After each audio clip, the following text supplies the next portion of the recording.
শহীদ আবু সাইদ এবারের অবিস্মরণীয় গণ অভ্যুত্থানে অসীম সাহসিকতার জন্য এক নামে যার পরিচিতি দেশ জুড়ে এমনকি বিদেশেও।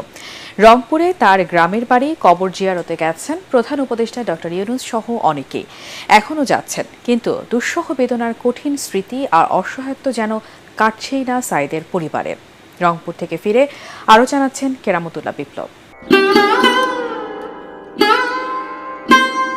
পীরগঞ্জ থানা সদর থেকে খুব বেশি দূরে নয় বাবনপুর, মাইল 5। বাইসাইকেলে 30 মিনিট, অটোরিকশায় যাওয়া যায় তারও কম সময়ে। সারা দেশের রাজনৈতিক অরাজনৈতিক অনেকেরই গন্তব্য এখন এই গ্রাম।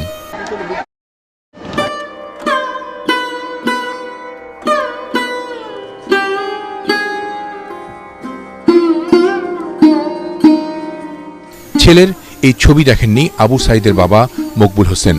বাড়িতে টেলিভিশন, হাতে স্মার্ট ফোন নেই তার। প্রিয় সন্তানের কবর পাহারা আর পরিষ্কার করেই এখন দিন কাটে তার।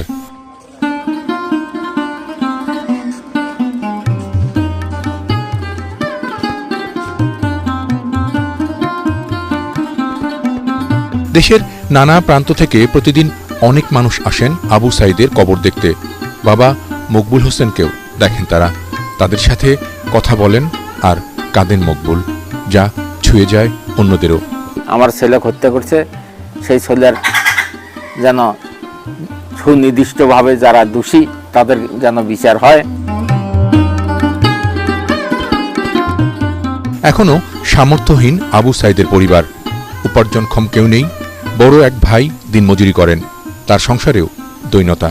আবু সাইদ শহীদ হওয়ার পর বাবনপুরের এই বাড়িতে এসে প্রতিশ্রুতি দিয়েছেন অনেকেই, কিন্তু পরিবারটির সচ্ছল স্বাবলম্বী হওয়ার বন্দোবস্ত এখন হয়নি। এলো ভিশন মুশকিল আসান অফার। যে কোনো ব্র্যান্ডের পুরনো ফ্রিজ নিয়ে চলে আসুন ভিশন শোরুমে আর নিয়ে যান নতুন ভিশন ফ্রিজ 20% পর্যন্ত ছাড়। চাওয়া পাওয়ার এমন কিছু নাই, আর 10 সকলে আমার ছেলের জন্য দোয়া করবেন। আর এমন একটা কথা হলো কি যে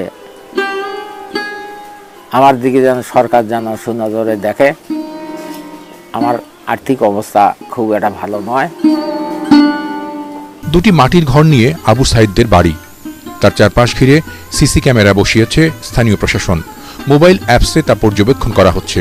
কবরের পাশে আছে গ্রাম পুলিশের পাহারা। গ্রামবাসীরা শুনেছিলেন ঢাকা থেকে আসা কেউ কেউ গ্রামে আবু সাইদের পরিবারকে নতুন বাড়ি করে দেবে। কেউ বলেছিলেন ভাইদের চাকরি দিয়ে পরিবারটির অভাব ঘোচানো হবে। এসবের কিছুই এখনো হয়নি।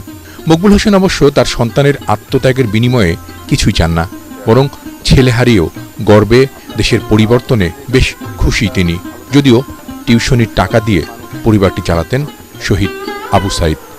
আমরা যারা জানি যে আবু সাইদের ত্যাগের কারণে বাংলাদেশ নতুন মাত্রা পেয়েছে, এই দেশ আবারও স্বাধীনতার স্বাদ পেয়েছে, সেই মানুষেরা জানি না যে আবু সাইদের পরিবার রংপুরের নিভৃত এই গ্রামে কেমন আছে।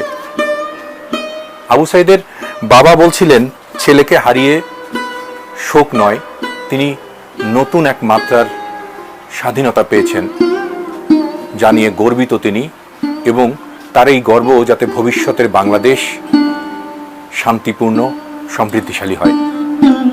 কেরামতুল্লাহ বিপ্লব, এটিএন বাংলা, বাবনপুর, পীরগঞ্জ, রংপুর।